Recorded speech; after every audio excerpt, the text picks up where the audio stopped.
Hi guys, it's Carisa, and I am back from the dead. I had some kind of sinus infection.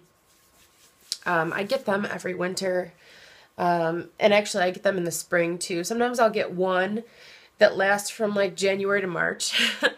And I honestly think that not having as much sugar or as much carbs has helped a lot, because normally I get them really severe and these have just been really small, and I can tell they're not colds because I don't have like the back chills or any of that stuff. It's truly just my sinuses, and sometimes I'll get a headache, but that used to be a huge issue for me for just this time of year, and so I'm really grateful for that. I don't know, I've noticed a lot of things that are different with my life. One of the reasons why I lightened my hair a little, even though I always swore that I never would, was I felt like I had to. It didn't turn out exactly how I would have liked it to, because I did it myself, which, you know, I shouldn't have done anyway, but I was actually finding that my hair was looking really oily. Not oily, I don't want to say that. It was looking like it was too shiny almost. It just looked like it was almost like I had put too much of a gloss product in it, and that was even if I air dried it. And I do very minimal shampooing, and I feel like I have to wash it more often now just because it almost looks too shiny, and I like to be able to go a few days. So I liked being able to dry it out a little bit with some bleach. I don't know, it was a lot of work to do it myself, and I think in the future I'll just have somebody else do it, but you guys know how I am. I don't know if it's because I'm a control freak or if I want to like prove to myself that I can do something on my own. Or if it is just convenience. You know, I don't want to have to go anywhere, especially in this weather. Or if it's because of my social anxiety and not wanting to have to talk to somebody. That's one of the reasons why I've never gotten a massage again, because I think I've had one massage that Mike bought me for Valentine's Day or something ages ago.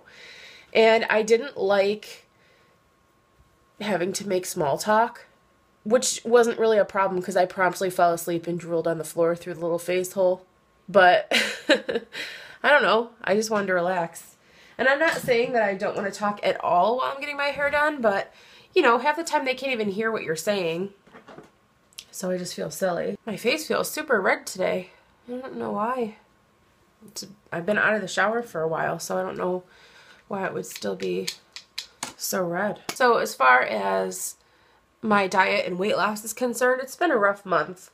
Just because I haven't had a ton of progress. And I coach people through that all the time. You know, I'm always warning people that, you know, especially when you're losing a large amount of weight all at once, every now and then your body has to take a little while to just be like, whoa, I need a break. And,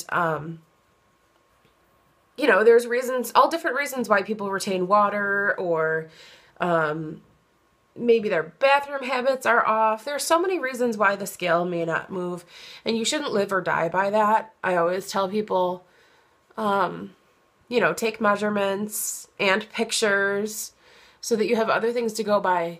You know, think about how your clothes feel, just all that kind of stuff, because especially if you have PCOS and if you're doing this diet for more than just to lose weight, you know, if you want to get healthier and kind of combat a lot of the issues that you are naturally facing, you have to look at it as it being a long-term change for your life, and you have to be willing to do it indefinitely. You're not going to cure your PCOS. That never happens. But you can lower the side effects of what it is that bothers you about your body and about the way you look and feel. And so in order to realistically do it long term, you're going to have to, you know, decide, am I going to be really militant about this or not? I think there's a lot of us who have seen people, whether it's on Facebook or YouTube or wherever, who started on a weight loss journey in January, and it seemed like, whoa, they are doing a lot. And it seemed like some people were doing a little too much, because it's not sustainable. You can't keep doing all these things for every day for long term if it's outside of the norm. You have to kind of build a tolerance to the things you're doing and changing. And I really feel that wholeheartedly. I know myself, and if it were just as simple as just not eating so much, or just do this, you know, it's so simple. Just make sure you do these things every day. Well, I would have been doing all that already. Obviously, I have emotional and habitual reasons why I eat some of the things the way I do, I guess. You know, that's sort of how I look at it. And I think that it's so unrealistic to just jump in and do a ton of things. And it's also unrealistic to look ahead and be like, oh, I will have lost this much weight by then. Because you just don't know. There's outside factors, there's life happens, you know, stress, whatever. And I foolishly looked at myself and I thought, oh, I will be, you know, 40 pounds down by February. And I have been basically straddling that line the entire month, and all of my weigh-ins have been, you know, down 6 ounces, up 8 ounces, down 4 ounces. And it's frustrating, but it's also a good thing. It means I'm still doing what I need to do, and if I cared, I would be working way harder at it, I guess. And I don't mean to make it sound like I don't care, but I know myself better than to just expect I can go all in and, you know, really restrict myself and really count everything, because then I'll start to freak out and I'll just set myself up for failure. Some people really thrive with all of that. But I also think a lot of those kind of people don't really have that much of a problem or that much to lose in the first place. It just depends, because they already kind of have that mentality. Just for example, I'm no stranger to Weight Watchers. I did that a lot in my early to mid 20s, and it made me feel hysterical if I only had a certain number of points left for the day, and it would be like more than half, but it would start to make me freak out. And that's the same concept as counting calories. It just kind of masks it a little bit because it's points. And the problem is, and I think that this happens with keto too, I think people really focus on what can I eat that's the lowest amount of points to just so that I can just keep eating and eat more because it's less points. And that is so counterintuitive to what you're supposed to be thinking and doing. It's the same way with keto. I think that there's times where people are like, well, this is 0 carbs, so I'm going to eat a ton of this because it's not going to add up into my carb count. And you should really be listening to your body and thinking, what do I want to eat? What will make me feel fuller? What matters more? You know, and if it has carbs, let me just plan a little bit ahead if you can, you know, if you can wrap your mind around that, because I think sometimes that is challenging for people. I also had talked a little bit about how I think I was kind of participating in some self-sabotage because I was scared of losing 50 pounds and then having to face the things that I told myself that I would do once that happened, namely fertility treatments. And I have since kind of had a long, hard look at myself and been like, just man up and knock it off. If you're not ready, don't do it yet. But I also kind of sat down and played with the numbers. And by that, I mean I looked at BMI count, because I haven't really paid attention to that. I have calculated, you know, where I've gone from weight and inches lost, things like that. But I actually, you know, did the numbers. So I went from 282 to 244, and my old BMI was 48.4. And currently my BMI is 41.9. Now, I have lost 25 inches and almost 40 pounds. So I feel good about that, but in order to not be considered morbidly obese anymore, because that's what I am, I have to be under a 40 BMI. In order to be a 30 BMI, which is 30 or lower is what is ideal for IVF, even though my clinic doesn't require that. In order to be a BMI of 30 or less, I will have to be a minimum of 170 pounds. Okay, I haven't weighed that much since I was like 17 or 18. And that is a 74-pound weight loss from this point. So that leaves me wondering, do I want to just get out of the morbidly obese range into the obese range and give it a try? Or do I want to keep chugging along and aim for a lower weight? I don't know. Because I certainly do think that the more weight I lose, the better. But I also know that the longer I wait, the older I get. So that's what I've been thinking about. I don't think I want to worry too much about those numbers because that's no better than staring at the scale all the time and worrying about that. I think that I need to appreciate the fact that there's probably fat loss around my organs taking place, and that's important. And just generally speaking, I'm making sure that I have the right supplements and nutrients and all that. That is usually one of the first pieces of advice that I give to people if they ever ask me about keto, if they tell me they've started it. I'm amazed at the number of people who don't realize that they need to supplement electrolytes. I didn't know either. Even when I first did my research, I probably read about it and just kind of, you know, was like, okay, whatever. No, it's very important for your overall health, your overall well-being, your heart. It's very important. The reason I found out about it is because I was getting Charlie horses in my legs when I would wake up in the morning. And I did some reading and I was low in potassium, and so you have to supplement your potassium, magnesium, and your sodium. So please, please, please, if I haven't already told you directly, or if you are just getting started or giving this a try, I feel like I can't say it enough because it is that important. But a lot of the things that I have been noticing about myself that are outside of weight loss, I don't know, some people focus on them and like really pinpoint them. They consider them non-scale victories. I guess I'm not really looking for some of these things, but then when I notice them, I think, you know, that I'm really impressed by it. The greasy hair thing, I feel like I can't really be upset about that because it's not, and I keep saying greasy, but it's just, even on freshly washed days, it just looks really shiny at the crown. And it was looking so shiny throughout that's why I lightened the ends a little bit to kind of break that up a little. Because it looks like I had too much product in my hair. And some days I had none. And I was like, this is probably, you know, something I need to address. My hair is different. And my nails are growing. I'm going to have to scale them back a little because I lost one. But it's also getting a little unmanageable because they're so long. But my nails, my eyebrow hair is growing. I feel like I just feel different in a lot of ways outside of my weight, and I think that that's so important. And my whole issue with the sleeping thing, I think I was really stressed because I was really sleepy for a while, for a couple of weeks, and I like couldn't get through the workday. I had to power through it so I could take a nap after.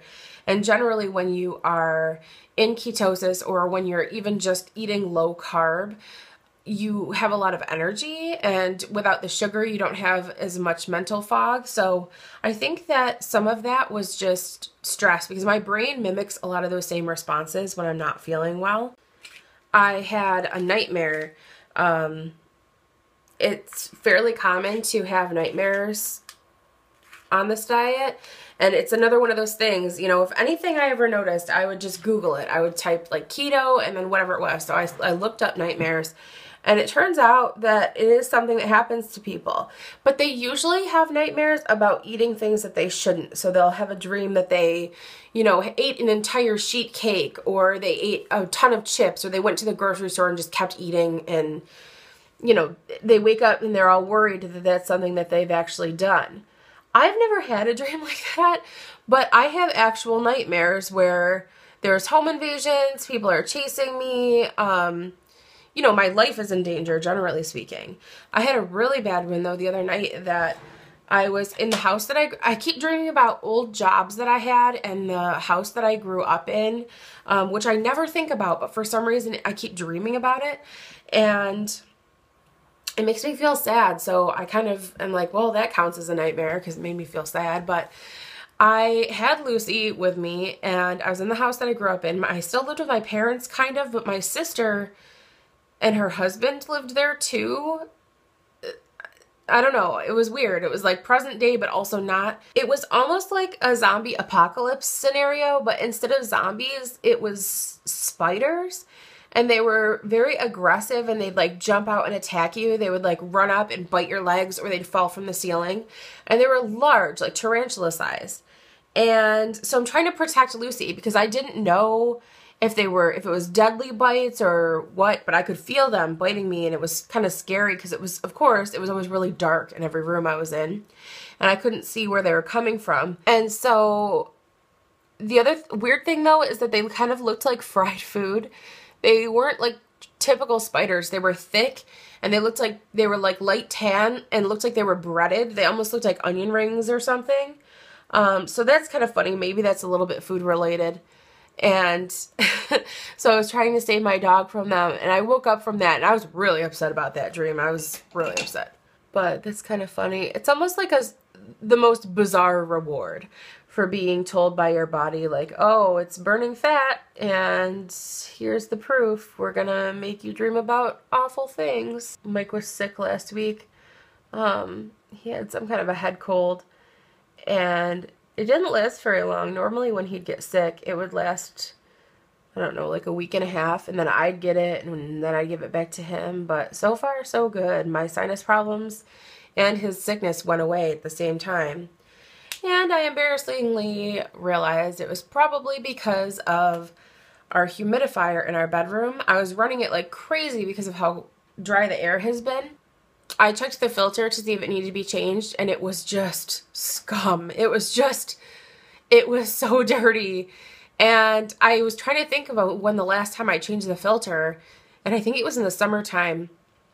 So it's been a really long time, and I was so upset about that. I thought I got us sick, not because I caught something, but because I'm disgusting, and we were using scummy pond water basically to try and hydrate our faces when we were sleeping. So yeah, miraculously, after I cleaned that out, and well, Mike cleaned it out. I don't want to take the credit away from him. He swooped in and saved the day and cleaned it out, and I ordered new filters, and miraculously we're both feeling a lot better. Things like that just get away from you though, you know?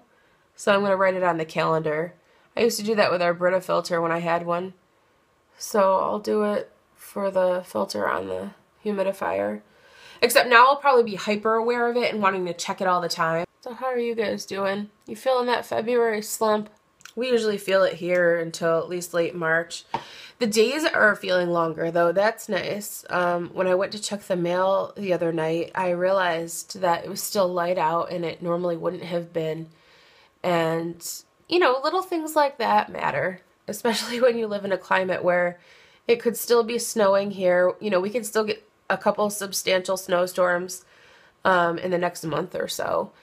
And it's definitely snowed here on Easter before. So, you know, I don't like to be too negative about the climate, because I do like where I live for a lot of reasons, and sometimes the winters aren't that bad, and I think it's easier for me probably because I don't have to leave the house every day in this, so of course, but even when I did have to, I just had a general positive attitude about it for the most part, just because, I don't know, people always leave here. People always leave here and then they come back, and because they miss it. They miss the seasons. They miss whatever it is that they miss. I can't think of many people who have left unrelated to some kind of a job opportunity or from the time they went to college and haven't come back. It's just, I don't know. That might be the case with anyone, no matter where they live, because nothing ever feels like home to you truly. I don't know. Or just, you know, being around family and friends. For the time being, I just feel like I don't see any reason to hate where I live and want to leave. I appreciate a lot of things about it. Speaking of leaving though, Mike and I are trying to figure out a place to go to take a vacation together this year, and I don't know if we want to do something where I really love road trips with him. That's just fun to me. Sometimes the most memorable part of the trip is just getting there, you know? And I would love to do something like that, but I know that he kind of wants to go somewhere further than, I don't know, he keeps bringing up places that are too far to drive, so I don't know. So what about you guys? How are you guys doing? I hope you guys are feeling good and not letting this time of year get to you. Although some of you jerks are living in like Hawaii and Texas and Florida and Enjoy. I don't know. I kind of like the fact that, where was it? Was it in New York City? There was some place that the news was saying that there was no homicides or anything that happened because it was too cold outside. It was too cold for people to cause trouble. I kind of think that's great. Don't you? I don't know. All right. I'm going to start my day. I always feel like on hair washing days, I have to put on a full face of makeup because it feels like I don't know. Unless I do it before bed, but I don't like going to bed with wet hair. But thanks for hanging out with me, and I hope you guys have a great day, and I will talk to you very soon. Bye.